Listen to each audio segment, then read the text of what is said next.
इस वीडियो में हम देखेंगे आईओ बफरिंग। ये जो एग्ज़ाम में 2 बार पूछा जा चुका है। देखते हैं व्हाट इज़ आईओ बफरिंग। पहले देखते हैं buffering performs the input transfer in advance of request being made. ठीक है, रिक्वेस्ट से पहले ही जो भी हमारा डेटा है वो एडवांस में ही एज अ इनपुट लिया जा रहा है and perform the output transfer some time after the request being made is called the buffering.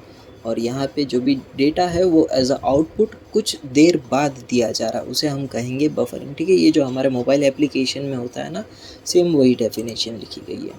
Types of IO devices. पहला है हमारा ब्लॉक ओरिएंटेड।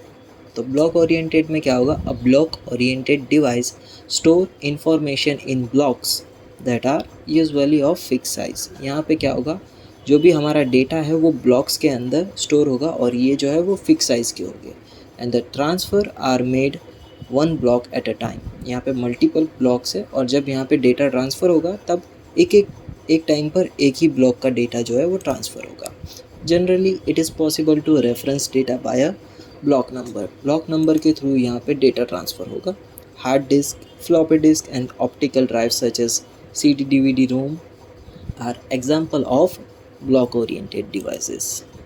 सेकेंड है हमारा स्ट्रीम ओरिएंटेड। तो इसके अंदर जो है हमारा data in and out as a stream of byte. यहाँ पे हमारा जो भी डेटा है वो बाइट के फॉर्म में स्ट्रीम होता है, स्ट्रीम ऑफ बाइट्स के फॉर्म में डेटा ट्रांसफ़र होता है with no block of structure. यहाँ पे जो भी हमारा डेटा है वो एक लाइन के फॉर्म में ट्रांसफ़र होता है, लाइन के फॉर्म में, स्ट्रीम ऑफ बाइट्स यानी line. Terminal printer, communication ports, keyboard, mouse and the other pointing devices and the most other devices are not secondary storage, are stream oriented। ठीक है, जो भी हमारे ये डिवाइसेस है, कीबोर्ड, माउस और अदर पॉइंटिंग डिवाइसेस, ये सब जो है वो स्ट्रीम ओरिएंटेड है। ओके, आइए बफरिंग देखते हैं। ये पूछा गया था एग्जाम में। इसमें पहला है हमारा without buffer.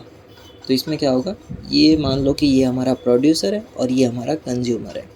Without buffer operating system directly access the device when it is needed. तो इसमें क्या होगा?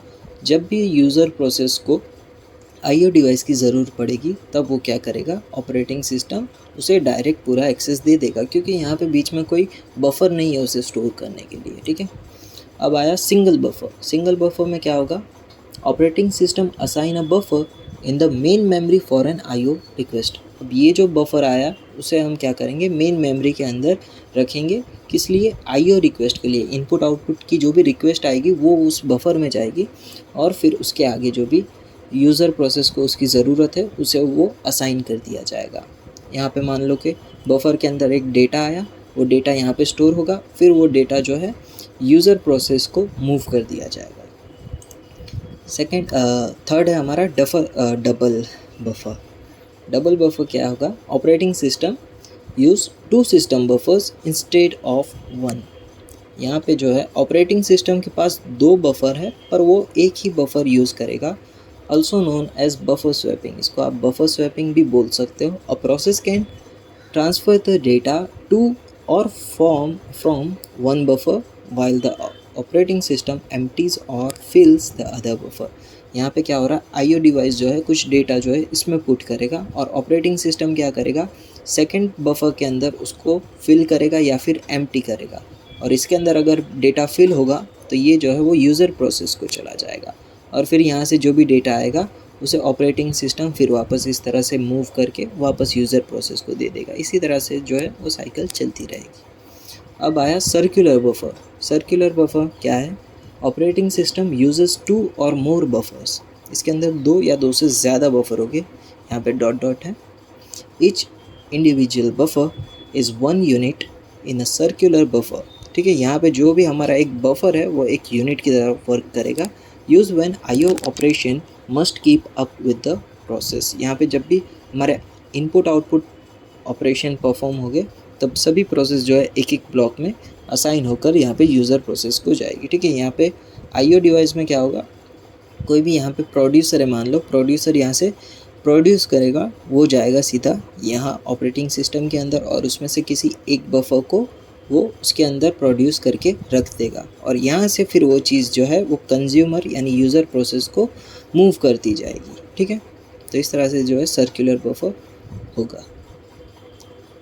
इसके पहले एक और टॉपिक था ऑपरेटिंग सिस्टम डिज़ाइन इशू, ये आप पढ़ लेना, इजी है, सिर्फ 2 पॉइंट है इसके अंदर। एक पहला इशू क्या है, एफिशिएंसी। एफिशिएंसी में क्या होगा, जो भी हमारा इनपुट आउटपुट डिवाइस है वो मेन मेमोरी और प्रोसेसर से काफ़ी ज़्यादा स्लो है। और दूसरा है जनरलिटी।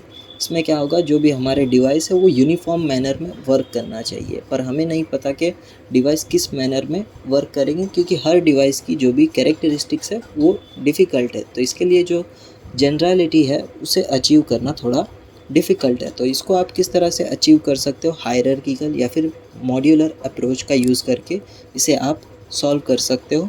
और इससे क्या होगा, जो भी हमारे ऑपरेटिंग सिस्टम को जो है और यूज़र प्रोसेस को जो है जनरल फंक्शन देखने को मिलेगी, जैसे कि such as read write open clock close lock या फिर अनलॉक, ठीक है। ये आप रीड कर लेना, इजी ही टॉपिक है।